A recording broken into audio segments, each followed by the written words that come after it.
دوستو ابن عربی کی پیش گوئیاں بھی بڑی مشہور ہیں۔ ابن عربی نے کئی پیش گوئیاں کی جو حرف با حرف درست ثابت ہوئی۔ ان کی کئی پیش گوئیوں میں سے کچھ یہ ہیں۔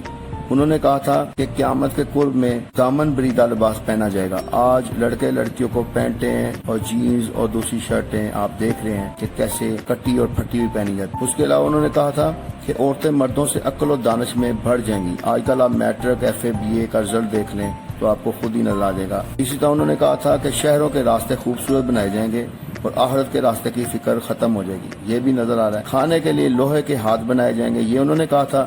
آج آپ چمچے اور کانٹے دیکھ لیں۔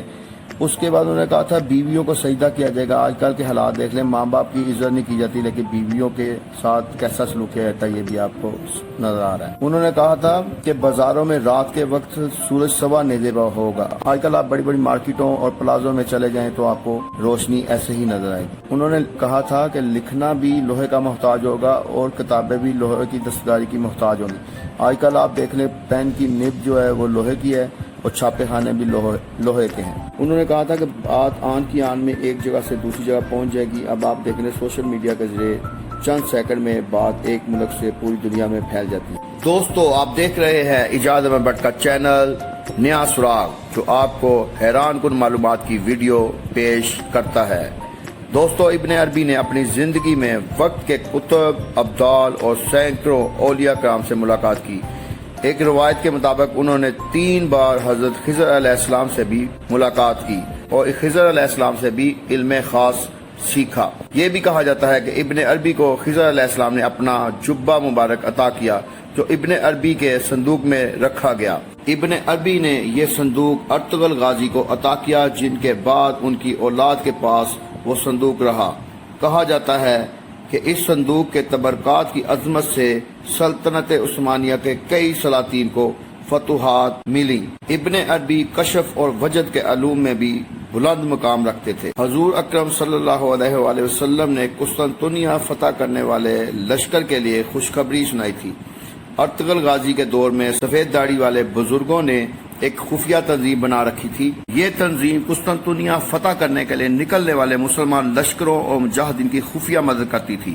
کہا جاتا ہے کہ ابن عربی سفید داڑھی والوں کی اس تنظیم کا بھی حصہ تھے۔ قسطنطنیہ بازنطینی یعنی یونانی، رومی یعنی عیسائی اور خلافت عثمانیہ کے مسلم دور میں دارالخلافہ رہا۔ 1703 میں سلطان محمد نے اس کا نام اسلام آباد رکھ دیا، جسے بعد ازاں استنبول کہا گیا۔ قسطنطنیہ کو جب سلطنت عثمانیہ کے سلطان محمد نے فتح کر لیا تو اس کے بعد سفید داڑھی والوں کی خفیہ تنظیم بھی ختم کر دی گئی۔ دوستو ابن عربی کے والدین اندلس میں رہے۔ والدین کی وفات کے بعد ابن عربی نے اپنی 2 کنواری بہنوں کی شادیاں کی اور خود دنیا بھر میں تبلیغ اسلام کے لیے سفر کرتے رہے۔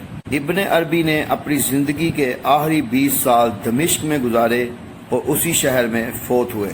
ابن عربی بنیادی طور پر شیخ عبدالقادر جیلانی کے مریدوں میں سے تھے۔ ابن عربی نے نوجوانی میں ہی شیخ عبدالقادر جیلانی کے خلیفہ شیخ ابو مدین الشعیب المغربی کے ہاتھ پر بیعت کر لی تھی۔ ابن عربی نے کہا تھا کہ جب سین شین میں داخل ہوگا تو ان کی قبر جو ہے وہ دوبارہ ظاہر ہو جائے گی اور اس کے بعد ان کی قبر کبھی پوشیدہ نہیں ہوگی۔ ارطغرل غازی کی اولاد میں سے 9ویں بادشاہ سلطان سلیم جب 1516 میں شام میں داخل ہوئے، ابن عربی کی آخری پیش گوئی بھی درست ثابت ہوئی۔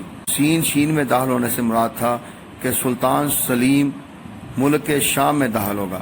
جب وہ دمشق میں داخل ہوئے اور ابن عربی کی قبر کے آگے بنی ہوئی دیوار ہٹ گئی تو سلطان سلیم نے ابن عربی کا دمشق کے شہر الصالیہ کے جبل قاسیون کے اوپر واقع مزار کے احاطے کو دوبارہ تعمیر کرایا اور پورا ایک مکمل مزار تعمیر کرایا۔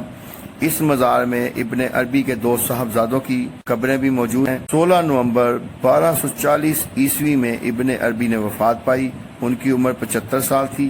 ابن عربی کا مزار سلطان سلیم کے دور میں 1518 میں تعمیر کیا گیا۔ اس کے بعد قیام پاکستان کے وقت 1947-48 میں اس مزار کو دوبارہ تعمیر کیا گیا اور اس کی تعمیر اور آرائش کی گئی۔ ابن عربی کے مزار پر اسی طرح رش ہوتا ہے جس طرح داتا علی حجویری کے مزار پر لوگوں کا رش ہوتا ہے اور عقیدت مندوں کا ہر وقت ہجوم رہتا ہے، اسی طرح ابن عربی کے مزار پر آنے والے ان کے لیے فاتح خوانی کرتے ہیں اور ان کے مزار پر حاضری دیتے ہیں۔ دوستو، ابن عربی اسلامی دنیا کے ایک بہت بڑے صوفی، شاعر، قرآن پاک کے مفسر، سفر نامہ نگار، سائنسدان، معلم اور محقق تھے۔ ان کی زندگی کے بارے میں اور ان کی تعلیمات کے بارے میں ابھی تک تحقیق کی جا رہی ہے اور آنے والے زمانوں تک تحقیق کی جاتی رہے گی۔ اللہ تعالیٰ دین کے لیے کی گئی ان کی خدمات کو قبول فرمائے اور ہمیں دین کے سیدھے راستے پر چلنے کی توفیق عطا فرمائے، آمین۔